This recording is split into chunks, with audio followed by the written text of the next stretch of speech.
Latest attack in Strasbourg in France was a Muslim attacker. Now he's escaped. Allahu Akbar was said, nothing to do with Islam, says the media.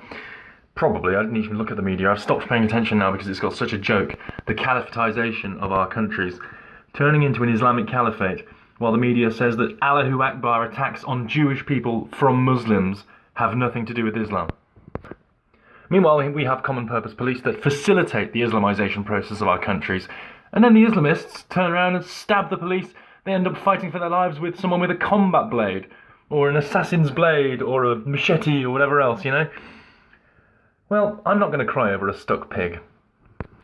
Because the police, which do one-fingered ISIS salutes, are facilitating their own demise. But they're also facilitating ours. Meanwhile, Theresa May apparently faces a vote of no confidence, but she still won't go because she was positioned to be at this point in history. She was positioned by the global power brokers. That's why she's pictured, when she was a teenager, with Angela Merkel. Right? Theresa May, Angela Merkel, probably Macron as well. They were all childhood friends, weren't they? They've all been positioned in these places, and I've got no confidence in a vote of no confidence. I've got no confidence in the vote doing anything. Merkel left the CDU. She's still Chancellor. She's staying there belligerently till 2021 so the damage can be done. Well, Theresa May's damage is done, and now she knows she's doing the same thing. She's going to stay no matter what happens with all the votes. The only thing that's going to remove Theresa May is if you drag each of her legs, if you get men to drag her, because women won't do it. Men dragging her out by both legs, by her head, throw her outside on the ground of number 10, and then get Larry the cat to urinate up her.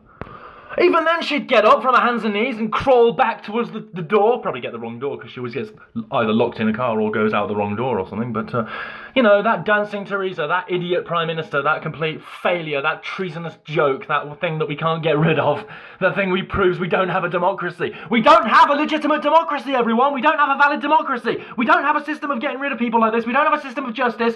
We don't actually have a democracy. So what's the point in supporting the police? What's the point in supporting the state?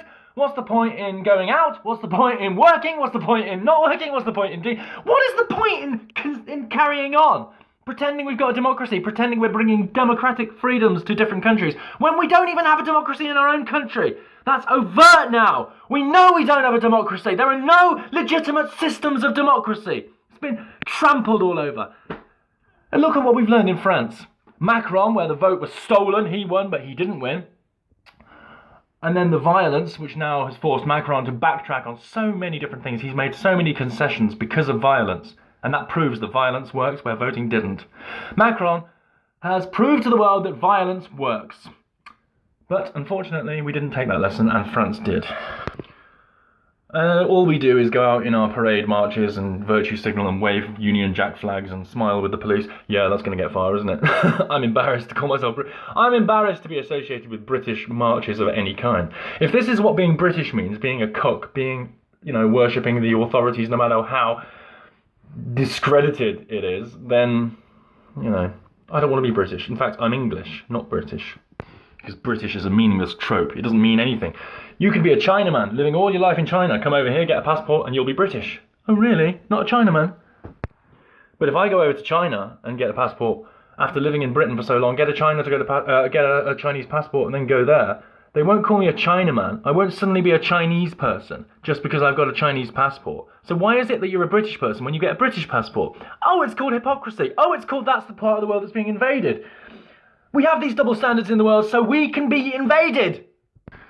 And right now, the compliant, ignorant citizenry is not as compliant as it was because it used to, be very religious. They used to go to church and used to be under the control mechanism of Christianity. And now that people are generally more atheist and there's not as many Christians, we're being replaced. We're being replaced by compliant and pliable Muslims and people that will worship the state and will worship the religion and are easily coerced and controlled. And that is the main reason. It's also because they will vote for the parties that are bringing in the immigrants, etc. But the main reason is that we're being replaced by a compliant, ignorant citizenry because we woke up.